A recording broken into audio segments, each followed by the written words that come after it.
আচ্ছা মামু বারে বাকিনা একটা কথা কবা ছোট ভাই কখনে বাড়ি মোর দাদা খান ছন্দকে গেছি কি ছন্দ কইলো তো দাদা শুনি কছে নদীর পানি ঘোলা ভালো করি আচ্ছা আর জাতের মেয়ে বেরে কালো ভালো। কালোটা কেন ভালো ভাগিনা?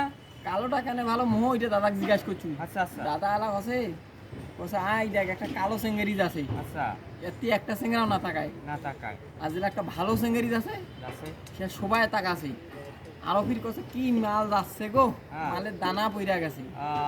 মালে দানা পইরা গেছে। হ্যাঁ আবার এই যে আরেকটা ঘটনা ভাগিনা, কি বারে এই যে ব্রাজিল আর আর্জেন্টিনা, হ্যাঁ কিছু কিছু মেয়ে আছে বাংলাদেশের, হ্যাঁ এরা ব্রাজিলের আর্জেন্টিনার জার্সি গায়ে দিয়া হ্যাঁ এরা কয় নাকি কিছু নেইমার। টাকা যৌতুক দিয়াও নেইমারকে নাকি ওরা ভালোবাসে। ওরে বাবরে এতলা বাংলাদেশের প্রোডাক্ট থাকতে নেইমারকে ভালো নাকি? হ্যাঁ, বাংলাদেশের বাবা এত পোটাক, এই পোটাক ওদেরকে ভালো লাগে না, ওই বিদেশি পোটাক নাকি ভালো লাগে।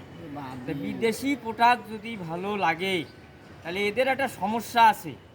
এদের সমস্যা আছে কি, জন্মগত সমস্যা। জন্মগত সমস্যা বলতে ওদের হয়তো বাপ তো মনে করেন যে সকালবেলা উঠে আল্লাহর রাস্তে অফিস আদালতে মাঠে ঘাটে কাজে গেছে, হ্যাঁ এখন এই মা কোন জায়গায় পোটাকটা নিল, এখন এই মেয়েরা বাইরের পোটাক ভালোবাসে, তাই মাকে জিজ্ঞাসা করতে হবে এই পোটাকটা কোথায় নিল।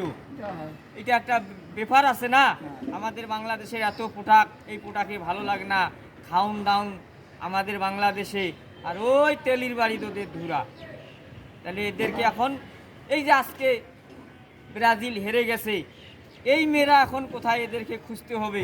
এদেরকে বাংলাদেশ থেকে বাইর করে দেওয়া ভালো। বেধর্মিক সাপোর্ট বেধর্মিক যেহেতু সাপোর্ট, আর বিয়াও করিয়াছে। হ্যাঁ, এত আমাদের মুসলমান কান্ট্রি খেলা পাইছে, এইগুলা খেলা ওরা খেলতেছে না, যেমন মিশর, মরক্কো, এরাও তো এখনো দুইটা আছে। হ্যাঁ। এদেরকে কেউ ভালোবাসে না, ওই বিদেশি প্রোডাক্ট। এখন কি রাগ করলে ভাগিনা, এই কথা হইল না? আর কি করবো আচ্ছা ভাগিনা, ঠিক আছে, যাও, পরবর্তী রাউন্ডে তোমার সাথে আরেকবার দেখা হবে।